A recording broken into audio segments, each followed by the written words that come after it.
নমস্কার, খবর দেখছেন আপডেট বাংলা চ্যানেল থেকে। আজ সোমবার 12 তারিখ জানাবো আজকের বাছাই করা 10টি গুরুত্বপূর্ণ তাজা খবর। শুরুতেই হেডলাইন্স। এই ছিল মুনিরের মনে মহা ফাঁপড়ে শেহবাজ শরীফ। শিয়ালদহে ধর্ষণে অভিযুক্তকে ধরতে এসে আক্রান্ত তামিল পুলিশ, উদ্ধারে লালবাজার। মুর্শিদাবাদে বাংলাদেশ সীমান্তের কাছে উদ্ধার রহস্যজনক ড্রোন, পুরোটা ফাঁস করল বিএসএফ। ইসরায়েলকে ধুলোয় মিশিয়ে দেওয়ার হুমকি ট্রাম্পের। এক সপ্তাহে ফিরবেন পুনম, ফোনে পাক সেনার হাতে বন্দি জওয়ানের স্ত্রীকে আশ্বাস মুখ্যমন্ত্রীর। শুভেন্দুর গড়ে ফের ধরাশায়ী বিজেপি, কাঁথিতে সমবায় নির্বাচনে এবার।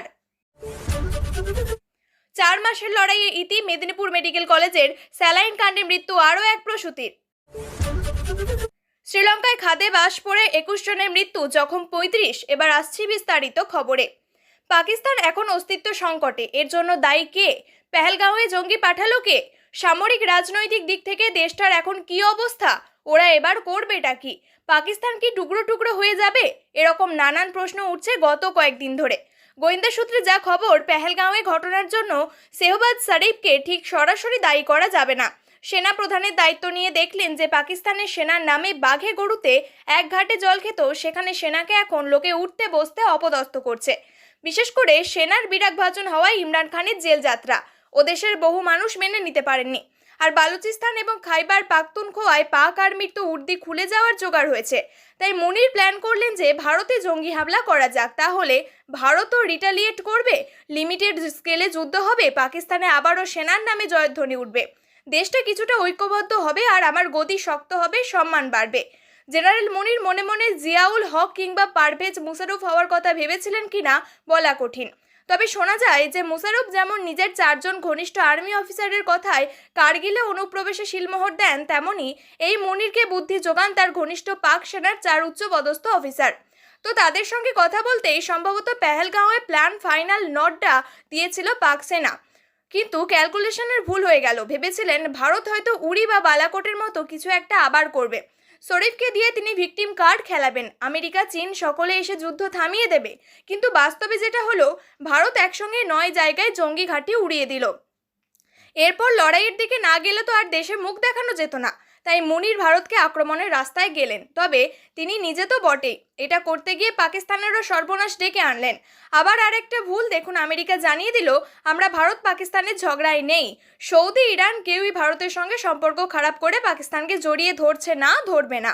আর পাকিস্তান ঐক্যবদ্ধ হওয়া তো দূরের কথা, ভারতের প্রত্যাঘাতে আরও উৎসাহ পেয়ে যায় বালোচ বিদ্রোহীরা। লড়াই যখন চলছিল তখন পাক সেনাপ্রধানকে খুঁজে পাওয়া যাচ্ছিল না। শেষ পর্যন্ত চাপের মুখে পাকিস্তানকে ভারতের কাছে যুদ্ধবিরতির প্রস্তাব দিতে হলো। উচ্চাকাঙ্ক্ষী হতে গিয়ে এখন মুখ লোকানোর জায়গায় খুঁজে পাচ্ছেন না আসিম মুনির। আমার মনে হয় তার আগামী দিনগুলো আরও কঠিন হতে চলেছে। আর জেহাদি জেনারেলের কৃতকর্মের ভার বইতে হবে পাক সেনাপ্রধান এবং পাক সরকারকে। তামিলনাড়ুতে এক নাবালিকা ধর্ষণের পর পলাতক পরিযায়ী শ্রমিক এবার কলকাতায়। অন্তঃসত্ত্বা ওই নাবালিকার অভিযোগের ভিত্তিতে শহরে হানা দিতেই পরিযায়ী শ্রমিকের পরিবারের হাতে আক্রান্ত হলেন তামিলনাড়ু পুলিশের আধিকারিকরা। শেষ পর্যন্ত 100 ডায়ালেই বাঁচল তাদের প্রাণ। কলকাতা পুলিশ উদ্ধার করল তামিলনাড়ু পুলিশের আধিকারিকদের। আব্বাস তাকে একাধিকবার ধর্ষণ করে বলে অভিযোগ। এর মধ্যে নাবালিকা অসুস্থ বোধ করতে থাকে। অভিভাবকরা তাকে হাসপাতালে নিয়ে গেলে চিকিৎসকরা জানায় ওই কিশোরী 4 মাসের অন্তঃসত্ত্বা। হাসপাতালের পক্ষ থেকে তামিলনাড়ু চাইল্ড লাইনে অভিযোগ জানানো হয়। চাইল্ড লাইনের আধিকারিকরা তিরুপপুরের পুলিশ আধিকারিকদের সঙ্গে নিয়ে কিশোরীকে প্রশ্ন করতেই সে আব্বাসের কুকীর্তি সামনে নিয়ে আসে। তার অভিযোগের ভিত্তিতে পক্সো আইনে মামলা শুরু করা হয়। নাবালিকা সেখানকার আদালতে গিয়ে গোপন জবানবন্দি দেয়। পুলিশ তদন্ত করে জানতে পারে যে অভিযুক্ত আব্বাস ও কিশোরীর সঙ্গে যার সম্পর্ক রয়েছে তারা দুজনেই পলাতক। আব্বাসের মোবাইল নম্বর পরীক্ষা করে তামিলনাড়ুর পুলিশ জানতে পারে সে কলকাতায় পালিয়েছে। সেই সূত্র ধরে পুলিশ শিয়ালদহে এসে জানতে পারে যে সেখানে ফল ব্যবসায়ীদের হয়ে কাজ করছে ওই পরিযায়ী শ্রমিক। এখানে রয়েছে তার স্ত্রী এবং পরিবার। তাকে শনাক্ত করার পর পুলিশ শিয়ালদহতে তাকে ধরে ফেলে। তারপরেই শুরু হয় গোলমাল। এদিন শিয়ালদহ আদালতে তোলা হয়। 4 দিনের জন্য তাকে ট্রানজিট রিমান্ড মঞ্জুর করে বিচারক। তাকে জেরা করে অন্য পলাতককে ধরার চেষ্টা হচ্ছে বলে জানিয়েছে পুলিশ। ভারত পাকিস্তান সংঘাতের আবহে সীমান্তে উত্তেজনা চরমে। এই পরিস্থিতিতে দেশ জুড়ে জোরদার করা হয়েছে নিরাপত্তা।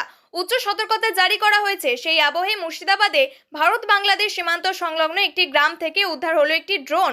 রহস্যজনক এই ড্রোনকে উদ্ধারকে ঘিরে ব্যাপক চাঞ্চল্য ছড়ায় এলাকায়। স্থানীয় সূত্রে জানা যায়, গ্রামটি সীমান্তের একেবারে কাছেই অবস্থিত। গ্রামের অদূরেই অবস্থিত বিএসএফ ক্যাম্প। শনিবার রাত্রে কয়েকজন যুবক গ্রামের একটি ভুট্টার ক্ষেতের পাশে বসে গল্প করছিলেন। সেই সময় তাদের মধ্যে একজন ভুট্টা ক্ষেতের পাশে ড্রোনটিকে পড়ে থাকতে দেখেন। তবে ড্রোনের কোনো মালিককে আশেপাশে খুঁজে না পাওয়া যাওয়ায় তিনি সেটি নিয়ে বাড়ি চলে যান। তবে ড্রোন উদ্ধারের ঘটনা সামনে আসতেই এলাকায় ব্যাপক চাঞ্চল্য ছড়িয়ে পড়ে।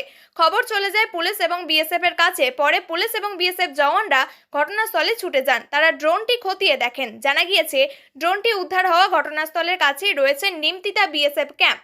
স্থানীয় বাসিন্দা এবং পুলিশের কাছে খবর পেয়ে বিএসএফ সেখানে পৌঁছায়। স্থানীয়দের দাবি, গ্রামটি সীমান্তে অবস্থিত হওয়ায় চরবৃত্তির উদ্দেশ্যে কেউ বা কারা এই ড্রোন উড়িয়েছিল। তবে নিয়ন্ত্রণ হারিয়ে যাওয়ায় আর সেটি ফিরে যেতে পারেনি। বিএসএফ জওয়ানরা ড্রোনটিকে নিয়ে যায়। তারপরে বিএসএফ এর তরফে যাবতীয় আশঙ্কা খারিজ করে দেওয়া হয়। এ বিষয়ে জঙ্গিপুর পুলিশ জেলা সুপার অমিত কুমার সাউ জানিয়েছেন, উদ্ধার হওয়া ড্রোনটি কোথা থেকে এসেছে তা খতিয়ে দেখা হচ্ছে। বিএসএফ সেটির পরীক্ষা করছে। যদিও শেষ পর্যন্ত জানা যায়, রবিবার সকালে পুলিশের কাছে এলাকার একজন যুবক এসে দাবি করেছে ড্রোনটি তার নিজের। ওই যুবকের মোবাইল এবং ল্যাপটপের যাবতীয় রেকর্ড খতিয়ে দেখছে পুলিশ। ইসরায়েলকে ধুলোয় মিশিয়ে দেওয়ার হুমকি দিয়েছেন মার্কিন প্রেসিডেন্ট ডোনাল্ড ট্রাম্প। তিনি বলেন, ইসরায়েল যদি কথা না শোনে তাহলে ধুলোয় মিশিয়ে দেওয়া হবে। শনিবার মিডল ইস্ট আইয়ের এক প্রতিবেদনে এই তথ্য জানানো হয়েছে। প্রতিবেদনে বলা হয়েছে, মার্কিন প্রেসিডেন্ট মনে করছেন ইসরায়েল তার উপসাগরীয় সফর নষ্ট করে দিতে পারে। সূত্র আরও জানিয়েছে, মঙ্গলবার থেকে তেল সমৃদ্ধ উপসাগরীয় অঞ্চলে সফর করবেন ট্রাম্প। তিনি চান এই সময় যেন মধ্যপ্রাচ্য যুদ্ধ ও দুর্ভিক্ষ থেকে মুক্তি পায়। এর পরিপ্রেক্ষিতে তিনি ইঙ্গিত দিয়েছেন যে ইসরায়েল যদি কথা না শোনে তাহলে ধুলোয় মিশিয়ে দেবেন। এক সিনিয়র পশ্চিমা কর্মকর্তা মিডল ইস্ট আইকে বলেন, নেতানিয়াহু এবং ট্রাম্পের মধ্যে যে ফাটল তৈরি হয়েছে তা খুবই তীব্র। ইসরায়েল ইস্যুতে হতাশাজনক পরিস্থিতি সৃষ্টি হয়েছে। বিশ্লেষক এবং কূটনৈতিকদের মতে, সফরের আগেই কিছু সংবেদনশীল ইস্যু নেতানিয়াহুকে বিব্রত করেছে। এর মধ্যে সবচেয়ে গুরুত্বপূর্ণ ইরানের সাথে চলমান পারমাণবিক আলোচনা। মার্কিন ভাইস প্রেসিডেন্ট জেডি ভ্যান্স সম্প্রতি এই আলোচনায় ইতিবাচক প্রতিক্রিয়া জানিয়েছেন। ইন্টারন্যাশনাল ক্রাইসিস গ্রুপের মার্কিন প্রোগ্রাম পরিচালক মাইকেল ওয়াহিদ হান্না বলেন, ট্রাম্প এখন ইসরায়েলের স্বার্থ বিবেচনা না করেই ইরান ও ইয়েমেন বিষয়ে একতরফা সিদ্ধান্ত নিয়েছেন। অবশ্য এখন পর্যন্ত ফিলিস্তিনি ইস্যুতে তেমন কিছু দেখা যায়নি। পাক সেনার হাতে বন্দী জওয়ান পুনম সাউয়ের স্ত্রীকে ফোন। মুখ্যমন্ত্রী মমতা বন্দ্যোপাধ্যায়ের খোঁজ নিলেন অন্তঃসত্ত্বা রজনীর শরীরের। আশ্বাস নেন এবং এক সপ্তাহের মধ্যে বাড়ি ফিরবেন পুনম। মুখ্যমন্ত্রীর আশ্বাস পেয়ে নিশ্চিন্ত রজনী সহ গোটা সাউ পরিবার। পেহেলগামে হামলার পরের দিনেই উদ্ধমপুরে তল্লাশি চালানোর সময় নিখোঁজ হন সেনা জওয়ান পুনম সাউ। পরবর্তীতে জানা যায়, ভুলবশত পাক ভূখণ্ডে ঢুকে যাওয়ায় পাক সেনার হাতে বন্দী হন তিনি। তারপরে পেরিয়েছে 2 সপ্তাহেরও বেশি সময়। প্রথম দিকে তার ফেরার আশ্বাসে ছিলেন পুনমের অন্তঃসত্ত্বা স্ত্রী সহ পরিবারের সবাই। কিন্তু ভারত পাক যুদ্ধের আবহ তৈরি হতেই হতাশা গ্রাস করেছিল তাদের। পুনম আর কোনোদিন কি পাক সেনার হাত থেকে রেহাই পাবেন, সেই প্রশ্ন উদ্বিগ্ন করে তুলেছিল গোটা পরিবারকে। এই পরিস্থিতিতে রবিবার পুনম সাউয়ের স্ত্রীকে ফোন করেন মুখ্যমন্ত্রী মমতা বন্দ্যোপাধ্যায়। রজনী সাউ জানিয়েছেন, মুখ্যমন্ত্রী তার স্বাস্থ্যের খোঁজ নিয়েছেন। তিনি আশ্বাস দিয়েছেন 1 সপ্তাহের মধ্যে বাড়ি ফিরবেন পুনম। এতেই স্বস্তির নিঃশ্বাস ফেলেছেন গোটা সাউ পরিবার। স্বামীর ফেরার অপেক্ষায় দিন গুনছেন রজনী। প্রসঙ্গত, রবিবার সকালেই রজনী সাউ বলেছিলেন, 10 মিনিটের জন্য কথা বলতে চাই মুখ্যমন্ত্রী মমতা বন্দ্যোপাধ্যায়ের সঙ্গে। কল্যাণ দাকে জানিয়েছি, মুখ্যমন্ত্রী চাইলেই দেখা করতে পারবো। এখন কোনো জবাব পাইনি। জওয়ানের বাবা বলেন, দিদি বিষয়টি দেখুক, আমরা দেখা করতে চাই। 10 মিনিটের বেশি সময় নেব না। এই খবর পাওয়ার পরেই সাউ বাড়িতে ফোন করেন মুখ্যমন্ত্রী। বছর ঘুরলেই রাজ্যে বিধানসভা ভোট। শুভেন্দু অধিকারীর জেলায় তৃণমূলের দাপট অব্যাহত। স্রেফ জয়ই নয়। পূর্ব মেদিনীপুরের কাঁথির দক্ষিণ পাইকবার সমবায় কৃষক উন্নয়ন সমিতির ভোটে একক সংখ্যাগরিষ্ঠতা পেল তৃণমূল। সবুজ আবির মেখে বাজি ফাটিয়ে যখন জয়োল্লাসে মাতলেন দলের কর্মী সমর্থকরা, তখন পাল্টা কারচুপির অভিযোগ তুলে দিল বিজেপি। কাঁথির পাইকবার সমবায় কৃষি উন্নয়ন সমিতিতে আসন সংখ্যা 44। 33 আসনেই জিতেছে তৃণমূল। বিজেপির ঝুলিতে 7, বাকি 4 আসন পেলেন নির্দল প্রার্থীরা। কাঁথি 1 নম্বর এবং দেশপ্রাণ 2 নম্বর ব্লকের অন্তর্গত মাজিলাপুর, দরিয়াপুর এবং বামুনিয়া গ্রাম পঞ্চায়েত এলাকায় 15টি ভোট কেন্দ্রে ভোট দিলেন 8000 সদস্য। আজ রবিবার সকাল থেকে কড়া পুলিশের প্রহরায় চলে ভোট গ্রহণ পর্ব। এই সমবায় সমিতি শুধু কৃষি উন্নয়ন নয়, একটি বৃহৎ পরিসরের আর্থিক প্রতিষ্ঠান হিসাবেও গুরুত্বপূর্ণ। ফলে এই নির্বাচনে তৃণমূলের বিপুল সাফল্য রাজনৈতিকভাবে তাৎপর্যপূর্ণ বলেই মনে করা হচ্ছে। বস্তুত কাঁথি লোকসভা এবং বিধানসভা দুটোই এখন বিজেপির দখলে। সাংসদ খোদ শুভেন্দুই ভাই সৌমিন্দ অধিকারী। ফলে তৃণমূলের এই জয় যথেষ্ট তাৎপর্যপূর্ণ বলে মনে করছে রাজনৈতিক মহল। স্থানীয় তৃণমূল নেতা তরুণ জানার দাবি, সমবায় নির্বাচনে এই ফলাফল আগামী বিধানসভা নির্বাচনে বিপুল জয়ের পূর্বাভাস। তার কথায় এই জয়ের প্রমাণ করে এলাকায় মানুষের আস্থা এখনো তৃণমূলের দিকেই।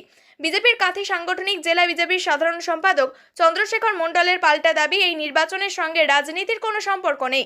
তৃণমূল পরিকল্পিত কারচুপি এবং প্রশাসনিক প্রভাব খাটিয়ে ফল নিজেদের পক্ষে টেনে নিয়েছে। 4 মাসের লড়াই শেষ। মেদিনীপুর মেডিকেলে স্যালাইন কাণ্ডে ফের মৃত্যু এক প্রসূতির। কলকাতার এসএসকেএম হাসপাতালে ভর্তি ছিলেন ওই প্রসূতি। একটানা ডায়ালিসিসের জেরে ক্রমশ শারীরিক অবস্থার অবনতি হচ্ছিল তার, সেই কারণে ওই প্রসূতির মৃত্যু হয়েছে বলে দাবি চিকিৎসকদের। প্রসূতির মৃত্যুতে স্বাভাবিকভাবেই শোকস্তব্ধ গোটা পরিবার। চলতি বছরের 4 জানুয়ারি মেদিনীপুর মেডিকেলের 5 প্রসূতি সন্তানের জন্ম দেন। তারা হলেন রেখা সাউ, মামনি রুইদাস, মাম্পি সিং, মিনারা বিবি এবং নাসরিন খাতুন। নাসরিনই ছিলেন সর্বকনিষ্ঠ। অভিযোগ, মেয়াদ উত্তীর্ণ রিঙ্গার্স ল্যাকলেট স্যালাইনে অসুস্থ হয়ে পড়েন তারা। সন্তান জন্ম দেওয়ার পরপরই মৃত্যু হয় মামনির। বাকি 4 জনের অবস্থা ক্রমশ আশঙ্কাজনক হয়ে ওঠে। একমাত্র রেখা ওই হাসপাতাল থেকে সুস্থ হয়ে ওঠেন। বাকি মাম্পি, মিনারা এবং নাসরিনকে কলকাতার এসএসকেএম হাসপাতালে নিয়ে আসা হয়। টানা চিকিৎসায় মাম্পি, মিনারা সুস্থ হয়ে বাড়ি ফেরেন। তবে একটানা প্রায় 4 মাস হাসপাতালেই ছিলেন নাসরিন। হাসপাতাল সূত্রে খবর, ধীরে ধীরে নাকি সুস্থতার পথে এগোচ্ছিলেন নাসরিন। আইসিইউ থেকে জেনারেল বেডেও দেওয়া হয়েছিল তাকে। তবে 9 মে শারীরিক অবস্থার অবনতি হয়। রবিবার রাত্রে মৃত্যু হয় তার। চিকিৎসকদের দাবি, একটানা ডায়ালিসিসের ধাক্কা সহ্য করতে পারেননি নাসরিন, সেই কারণেই মৃত্যু হয়েছে তার। একরত্তি সন্তানকে ছুঁয়ে দেখার স্বপ্ন ছিল নাসরিনের। সেই স্বপ্ন পূরণের আগেই সব শেষ। নাসরিনের মৃত্যুতে শোকস্তব্ধ পরিবারের লোকজন। 7 সকালে মর্মান্তিক দুর্ঘটনায় শ্রীলঙ্কায় কোটমালের পাহাড়ি এলাকায় খাদে বাস পড়ে 21 জনের মৃত্যু হয়েছে। জখম হয়েছেন 35 জন। তাদের মধ্যে বেশ কয়েকজনের অবস্থা সংকটজনক। মৃতেরা সকলেই বৌদ্ধ পুণ্যার্থী। প্রাথমিক তদন্তে অনুমান, পাহাড়ি রাস্তায় মোড় ঘুরতেই বাসটি খাদে পড়ে যায়। কিভাবে দুর্ঘটনা তা খতিয়ে দেখা হচ্ছে।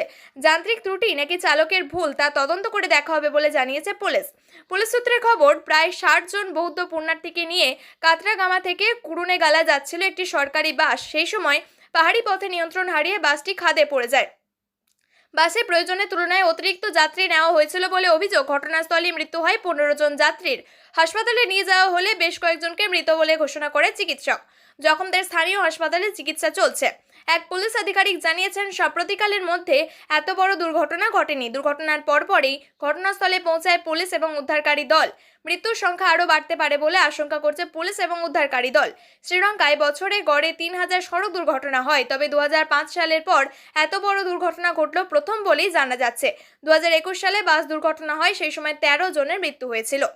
প্রিয় দর্শক, নিয়মিত সঠিক খবরগুলি সঠিক টাইমে পেতে সাবস্ক্রাইব করুন আপডেট বাংলা চ্যানেলটিকে। ধন্যবাদ।